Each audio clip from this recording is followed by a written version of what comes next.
At least one child under the age of 16 gets married in Florida every few days. That's because what many would call underage marriage is still legal in every state in America, typically with the consent of parents or a judge. 27 states have no minimum age whatsoever.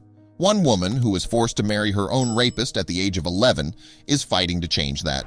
Sherry Johnson became pregnant and gave birth when she was just 10 years old. After both a minister and a 20-year-old member of her Florida church raped her, her family, along with church leaders, decided that instead of pursuing criminal charges, it would be easier for the elementary school student to just get married.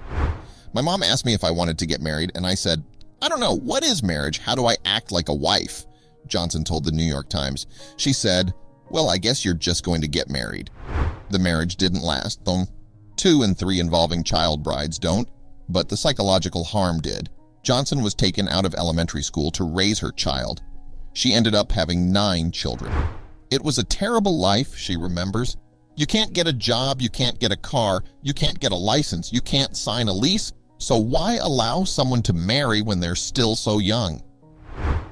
Between 2000 and 2010, about 250,000 minors were likely married in the United States, according to the anti-child marriage group Unchained at Last.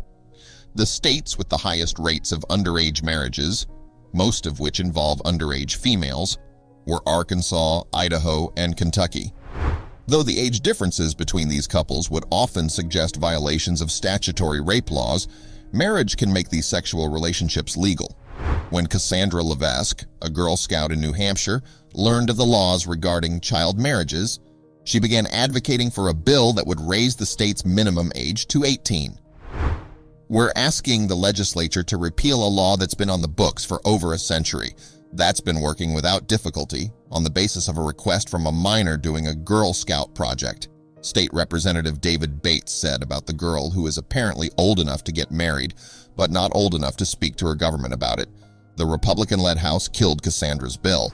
New Jersey Governor Chris Christie also recently blocked legislation that would raise his state's minimum marriage age to 18, while New York Governor Andrew Cuomo is currently promoting a new bill that would raise the age to 17. People defending the right of children to get married often cite religious freedoms and the importance of avoiding out-of-wedlock births. But the reality of underage marriage is often an abuse of basic human rights. Advocates of raising the minimum marriage age argue. For almost all of them, Frady Rice, Unchained's founder, said, marriage means rape on their wedding night and thereafter. Around the world, a girl under the age of 15 is married every 7 seconds. Looking at statistics like that, our country likes to place itself on a moral pedestal, with our own State Department decrying child marriage as a human rights abuse that contributes to economic hardship. It produces devastating repercussions for a girl's life, effectively ending her childhood. Which begs the question, why is it legal here?